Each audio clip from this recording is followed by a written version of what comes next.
camera looks like. Oh yeah, that's a good shot. Excuse me. Alright, get it while it's hot. Alright, give me 1 sec, and then I'll sit down. Take that bite and get this thing started then. You ready? Alright, man. I'm ready to go. Alright. Sorry, Mike.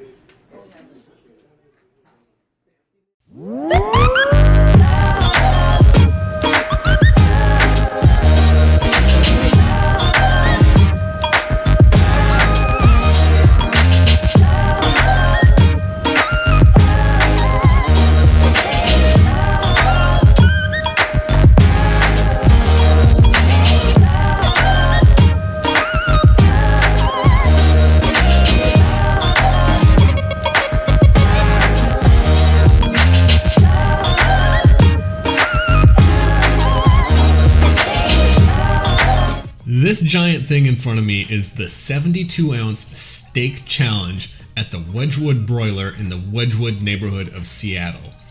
Now this is the edited version of the video. If you also want to just check out the live stream, that's available if you'd rather watch the raw footage. But then, of course, you'd miss out on my smooth, buttery voice. So the Wedgwood Broiler is this nice steakhouse that opened in the 60s. I believe they've offered this challenge pretty much ever since it's been open. The owner told me that he'd only ever seen 4 people finish this challenge, which are not great odds. So the challenge is this whole spread: the steak, the salad, the soup, french fries, a roll, some ice cream, tomato juice, and another drink of your choice. And I went with milk.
So if you finish it within 60 minutes, then the meal is free. Otherwise, you get stuck with a $75 bill.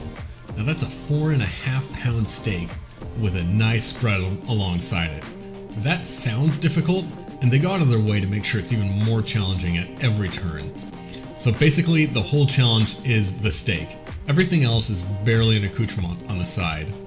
Now this steak is a really lean cut, and it's always cooked medium rare for the challenge, and that means it's chewy. Like really chewy. Not the most tender cut that I've ever eaten. And the knife they gave me, it must have been about like 2 inches long, so I'd be sawing at the steak and then put a little chunk in my mouth and I'd chew it like 100 times before swallowing. The next day my cheeks were actually pretty swollen from all of the chewing that I had been doing. I mean, they really engineered it to be hard. And on top of that, this is the first steak challenge that I've ever done, so it was really not easy at all. Still, it was a really tasty steak. They seasoned it just right, and the cook was really even, despite how gigantic it was.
food wasn't super noteworthy, except the soup.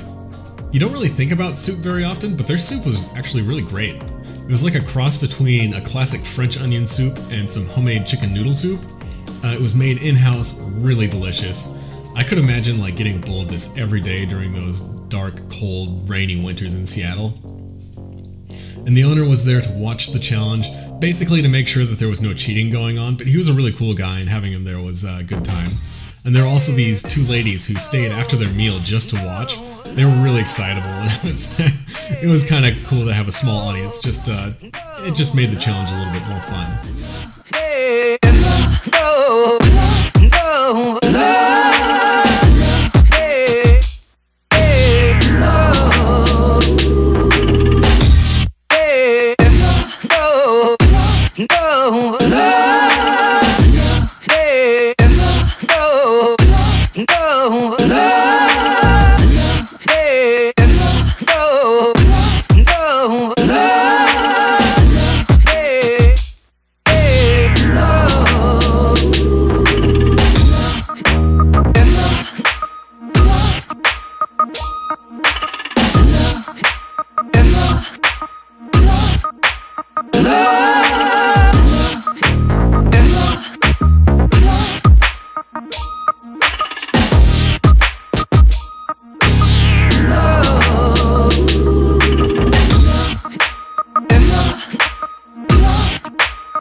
So overall, I'm not sure I can recommend the challenge.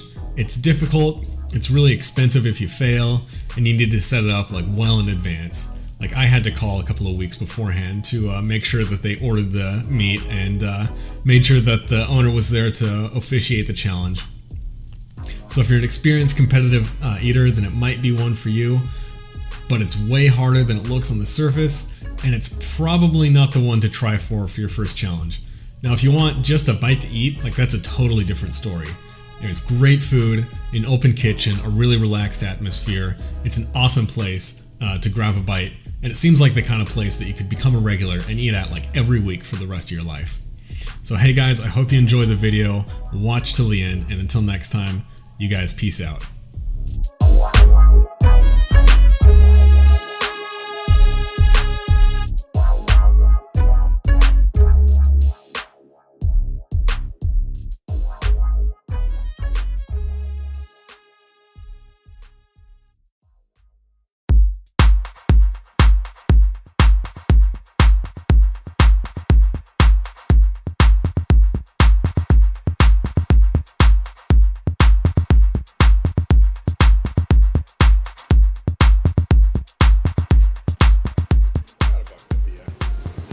Last bite, guys. That's, oh my God, that's it. This is it. Steve. All right. Yay! Mark the time. Yeah, man. It's gotta be a record. 27 minutes left even.